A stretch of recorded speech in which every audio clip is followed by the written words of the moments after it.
Les enjeux de marché sur le plan technique, notamment avec cette semaine d'échéance mensuelle. Nous en parlons chaque lundi à la mi-journée avec les équipes de Bourse Direct. Romain Debré est à mes côtés en plateau. Bonjour Romain. Bonjour. Bienvenue. Effectivement, on sort d'une semaine qui a été marquée par un trou d'air à nouveau sur les indices actions. Et puis on voit une forme de stabilisation en ce début de semaine avec un environnement général qui incite toujours les opérateurs à beaucoup de prudence. Il faut peut-être le souligner à nouveau, Romain.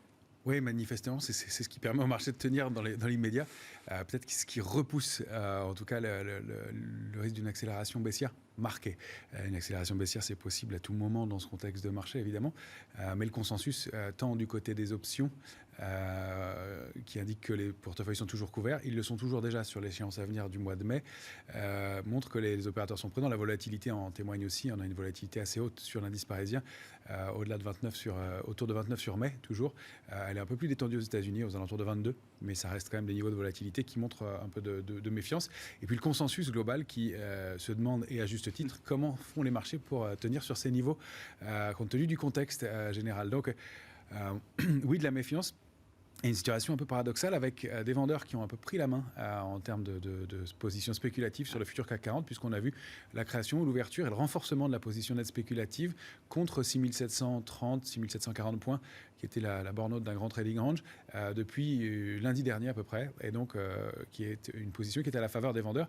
Et on entame une semaine technique, une semaine d'échéance des marchés dérivés, écourtée, avec beaucoup de rendez-vous, comme vous l'indiquiez. Donc, la volatilité promet d'être intéressante. Il y a encore une fois, on va le voir de façon graphique et technique, des signaux assez contradictoires qui militent pour le scénario qu'on estimait le plus probable pour l'instant, la latéralisation, une stagnation, une consolidation entre des bornes relativement bien testées et un marché qui reste pour l'instant technique. Ouais. Si on prend le grand indice américain de référence, le S&P 500, quelle est la configuration du S&P 500 et quels sont les commentaires que cette configuration appelle selon vous, Romain ? Bien, on est allé rebondir pile et elle est testée pendant 3 semaines. C'est un graphique hebdomadaire que vous avez sous les yeux. La zone de réactivation haussière, la zone sous laquelle l'indice S&P avait construit sa figure de retournement baissière. C'est valable ce scénario-là et ce schéma pour la plupart des grands indices majeurs. C'est plus ou moins flagrant selon les indices, comme on avait parlé du DAX la semaine dernière, qui était le cas emblématique à mon sens de ce cas de figure-là, puisqu'il a vraiment touché 14 950 et il est repassé en dessous. Mais sur les indices américains qui sont les indices forts toujours, on a une hésitation et puis ces grandes mèches qu'on voit au-dessous de 4535 et un rejet en fin de semaine dernière, avec pour l'instant pas d'alerte baissière majeure et une possibilité de latéralisation qui est un des scénarios les plus plausibles. Une accélération baissière complémentaire, mais peut-être pas dans l'immédiat compte tenu de ces éléments de prudence qu'on lit et qu'on constate un peu partout. Et puis l'attente des résultats trimestriels aussi qui va être un peu, à mon avis, le déclencheur de certaines choses. Peut-être pas tant sur les indices, et c'est peut-être pour ça que les indices vont réussir à se maintenir, parce qu'on voit et on commence à constater qu'il se passe énormément de choses à l'intérieur des indices eux-mêmes. Donc un grand trading range sur le S&P, tant qu'on est au-dessus de 4170 points, il n'y a pas d'alerte majeure. L'alerte de court terme sous 4348, ce serait déjà un signal de faiblesse. Et puis il faudrait se réinstaller. On ne voit pas très bien comment dans l'immédiat, encore une fois, au-dessus de 4535 et autour, pendant plusieurs clôtures, voire au moins une semaine, pour considérer qu'on s'éloigne d'un risque baissier. Aller former de nouveaux plus hauts dans l'immédiat, je ne vois pas quels sont les drivers, mais le marché réserve toujours des surprises. Donc pourquoi pas, mais c'est le scénario minoritaire, en tout cas à court terme, et compte tenu de la visibilité qu'on a. Quand on regarde un indice américain comme le S&P 500, évidemment, il faut regarder les poids lourds qui ont un poids particulièrement important dans les indices américains. On parle depuis des années maintenant de ce phénomène de concentration indicielle autour de quelques valeurs. Apple étant évidemment une de ces valeurs poids lourds du marché américain. Qu'est-ce qu'on peut dire là de la configuration du titre Apple, Romain ? Alors que déjà, c'est un cas d'école technique qu'on suit ensemble depuis plusieurs semaines. On avait évoqué la sortie d'un biseau baissier, la possibilité de retourner chercher une zone située aux alentours de 177. L'arrivée sur cette zone avec un premier gap, ou un dernier gap qu'on appellerait gap d'épuisement, le premier qui était entouré de rouge. Et puis une stagnation pendant 2 jours. Et la semaine dernière, c'est un graphique en journalier que vous avez là, et dans le courant de la semaine dernière, une rupture, et donc un gap qui pourrait être un gap de rupture cette fois-ci, indiquant la fin du rebond précédent. Donc pour l'instant, un cas assez propre, un indice, une valeur qui se comporte et qui est très emblématique du S&P et du Nasdaq bien entendu, et qui se comporte de façon très harmonieuses en termes graphiques et qui donnent des signaux de faiblesse cette fois-ci. Pas de figure de retournement majeur à proprement parler dans l'immédiat. On pourrait considérer que les points hauts de la fin de l'année et les points hauts récents forment ce qu'on appelle un double top, un double sommet, puisque l'écart est suffisant. Ça, il faudrait dézoomer pour que ce soit plus lisible. Mais pour l'instant, l'alerte baissière ne s'est pas mise en place. Mais on voit que le momentum manque, que les volumes sont un peu plus lourds à la baisse et que le schéma technique d'une consolidation au moins à court terme est en place. Le retournement, il serait quand même beaucoup plus bas. Il faudrait repasser sous 154. On a un petit peu de temps, mais les alertes se rapprochent et la faiblesse est lisible. Comment est-ce que la situation se translate sur le CAC 40, le futur CAC même, pour le mois d'avril, donc qui arrivera à expiration ce jeudi? Quels vont être les enjeux de court terme là, pour l'indice parisien, Romain? C'est 6456, 6814, le grand trading range, 6746, la borne haute un peu plus serrée. Et on a différents éléments à surveiller. Alors ce fameux gap du 16 mars dernier, qui était potentiellement un gap de rupture. Et ces signaux de faiblesse la semaine dernière, qui, je vous dis, donnent des éléments un peu contradictoires, on est allé mettre quelques pieds à l'intérieur de ce gap. Et ça, c'est pour un gap de rupture, pas très bon signe. C'est un signal de faiblesse sur ce gap. Il ne faudrait pas qu'il soit comblé. Ce ne serait plus un gap de rupture. Ça pourrait être, dans ce cas-là, un gap de continuation. Et qui aurait une vocation moins intéressante, moins importante. Donc il y a cette faiblesse, mais pour l'instant, le niveau est préservé, même si on l'a testé 2 fois. Donc c'est le cercle rouge que vous voyez là, qui est notre alerte. Sous ce niveau-là, ce serait déjà un signe de faiblesse. Et la sortie de ce grand trading range, intéressant. Par ailleurs, il y a cette grande zone de congestion qui a été travaillée la dernière quinzaine de mars, qui est entourée de bleu, ce grand rectangle bleu. On voit qu'on bute à l'intérieur. On est allé la chercher 2 ou 3 fois la semaine dernière, 2 fois. Cette semaine, à nouveau, on réussit à s'installer un peu plus haut dans cette zone de congestion. On n'arrive pas à déborder la médiane du trading range qui est 6640. Donc ça va être le là. Est-ce qu'on arrive à se réinstaller au-dessus? On va prendre un petit biais un peu plus positif. Encore une fois, pour l'instant, rien ne l'indique et la tendance est vraiment neutre à Paris. Nos alertes et nos niveaux sont bien définis. Les points sont vraiment extrêmement techniques et donc l'installation ou le franchissement ou la rupture d'un point va être vraiment significatif pour la suite. C'est plus à l'intérieur de l'indice, à mon avis, qu'il faut regarder. Et voilà, oui, derrière cette neutralisation des indices ou ce phénomène de latéralisation, comme vous dites, il y a des secteurs qui ont de vraies dynamiques et des dynamiques qui sont significatives aujourd'hui. Alors, parmi les exemples qu'on peut prendre, il y a le secteur de l'énergie, mais au sens mondial du terme, Romain, pas uniquement à Paris ou en Europe. Et on voit très bien là cette accélération haussière. Donc, on prend comme support un ETF de chez Lyxor, mais qui reflète la dynamique de ce secteur énergétique. Très puissante ces dernières semaines. Très puissante. C'est un mouvement hyper important. Ce secteur globalement qui est composé des plus grands acteurs du gaz et du pétrole, donc Exxon, BP, Total, parmi les autres, n'avait pas de tendance globalement. Si on regarde ce graphique et les 2 bornes 195, 313, alors c'est de la fluctuation, c'est important, mais il n'avait pas de tendance depuis 2012 et on voit qu'il sous-performait. J'ai utilisé ici un élément intéressant qui est en dessous graphique et technique qui s'appelle la force relative.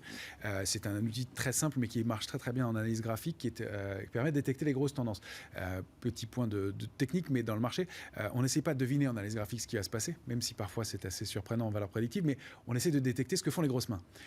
Et depuis 2012, on constatait que ce secteur sous-performait. On voit cette oblique noire qui a buté plusieurs fois, 4 ou 5 fois, sur la force relative qui a buté sur cette oblique noire 4 ou 5 fois depuis 2012. Et là, elle est franchie depuis début 2022 de façon puissante, en même temps qu'on sort du trading range. Ça, c'est un signe vraiment majeur, c'est un signe vraiment important. Et il se passe quelque chose sur ce secteur-là de façon fondamentale. C'est un secteur qui surperforme, qui, lui, forme de nouveau plus régulièrement, alors que les indices eux-mêmes soit baissent, soit stagnent. Donc, il y a quelque chose qui se passe de très concret. Oui, ce qui est assez cohérent, comme vous dites, avec l'analyse fondamentale qu'on peut faire de la situation. Exactement. Sur le plan de l'énergie, des besoins en approvisionnement énergétique qu'on peut avoir aujourd'hui dans le monde. Exactement, et ça donne aussi un élément intéressant quant à la faiblesse ou la fragilité possible des marchés. On constate qu'effectivement les indices donnent des signaux de faiblesse. On est peut-être dans une vague B de rebond du chat mort, mais qui peut se prolonger, on l'avait évoqué ensemble, quelques semaines, quelques mois, dans les années 2000 ou 2008, ça s'était prolongé pendant 4 ou 5 mois avant de rebaisser. Et en tout cas, il y a toujours de l'intérêt pour certains secteurs, pour certains actifs, et c'est là où on disait stock picking, même si la logique sectorielle est compliquée en ce moment, il y a quelques secteurs qui vraiment marquent des signaux d'intérêt importants et des investisseurs qui sont toujours là et qui rentrent. Et probablement, quand on voit des mouvements comme ça, ce sont des mains fortes, et ce sont des mains fortes pour longtemps. C'est ça, intéressant. C'est pas un pari, c'est un investissement de long terme pour certains investisseurs, en tout cas, qui suivent ces tendances lourdes. Alors, on peut noter aussi le secteur de la santé, qui est au plus haut historique aujourd'hui en Europe ou aux États-Unis. Et puis, il y a également l'histoire du secteur des télécoms.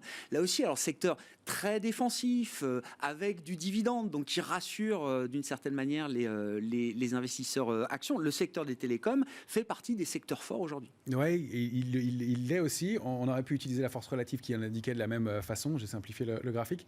Il y a ce canal baissier, effectivement, qui est débordé. Alors, il y a une tentative de débordement fin 2021, des trous d'air, mais ça reste un secteur et un panier de valeurs qui, pour l'instant, surperforme et qui est en train de déborder le niveau de résistance important et donc qui marque de la même façon un certain intérêt. On a donc la sortie de ce canal qui était travaillé, chahuté, mais qui est quand même maintenant, enfin, un actif qui reste surperformant. On pourrait le comparer à d'autres secteurs. Le secteur technologique, lui, est sous-performant graphiquement globalement. Et si on utilise de la même façon la force relative, on constate que lui est à la lisière et est en train de repasser sous-performant. Ça va se décider probablement dans les jours à venir et au moment de la publication des résultats des entreprises. Il semblerait que dans ce secteur-là, le retard accumulé soit en train de se combler et que les mains fortes qui pouvaient décider des prix soient obligées de commencer à faire des concessions. Et ça pourrait diminuer les marges et donc la toute-puissance du secteur des semi-conducteurs dont on parle depuis plusieurs mois. Il y aura toujours de l'intérêt. Je ne suis pas en train de dire que tout ça va se retourner brutalement et qu'on va plus... Non, mais en relatif, il y a quelque chose de différent. Mais en relatif, les mains fortes du marché cherchent autre chose, manifestement. Et puis intéressant, alors, quand on plonge au sein d'un secteur, et le secteur du luxe est un secteur emblématique à Paris, je rappelle qu'on aura notamment les chiffres d'affaires de LVMH ou encore Hermès cette semaine. Intéressant de noter, comme vous le disiez, que derrière les indices, il y a des tendances sectorielles et au sein d'un même secteur, il y a des tendances qui sont parfois très divergentes. Ouais, le secteur du luxe qui en France est très représenté au sein de l'indice parisien est un secteur compliqué pour l'instant à suivre en lui-même. En revanche, individuellement, on constate des écarts qui se mettent en place pour les valeurs. Et vous avez ici la comparaison sous forme de graphique hebdomadaire en haut du graphique d'Hermès et en bas du graphique de Kering. On voit qu'elles avaient des parcours très similaires historiquement, avec quelques écarts par moment, mais globalement très similaires. Et puis, depuis le mois de novembre, une dissension qui s'est créée entre les deux. Hermès est allé former de nouveau plus haut pour baisser assez fortement derrière, mais Kering n'y est pas parvenu. Et là, depuis un mois, Hermès forme rebondit, alors que Kering continue dans un trend baissier qui est bien marqué et ne se remet pas manifestement de cette accélération baissière de l'été dernier, qui avait commencé, on le rappelle, le 16 août, la semaine du 16 août, avec une baisse significative, 20% de baisse en une semaine, et avec des volumes 3 fois supérieurs à la moyenne. Donc cette alerte a l'air de se confirmer pour l'instant. Les résultats vont peut-être invalider, les résultats trimestriels vont peut-être invalider cette lecture, mais pour l'instant, on constate que dans un même secteur, on n'a pas les mêmes logiques. On rappelle qu'aux dernières publications trimestrielles, justement, elles qui s'entraînaient mutuellement les unes les autres, les valeurs du luxe, ne le faisaient plus et qu'une bonne publication d'LVMH n'avait pas permis à Kering de remonter, par exemple. Et c'était le cas pour d'autres, Moncler et autres, qui n'avaient pas entraîné tout le reste. Phénomène de dispersion intrasectorielle qui est à suivre avec, vous le disiez et vous le rappeliez, effectivement, le coup d'envoi des publications. Et le luxe sera notamment à l'honneur cette semaine.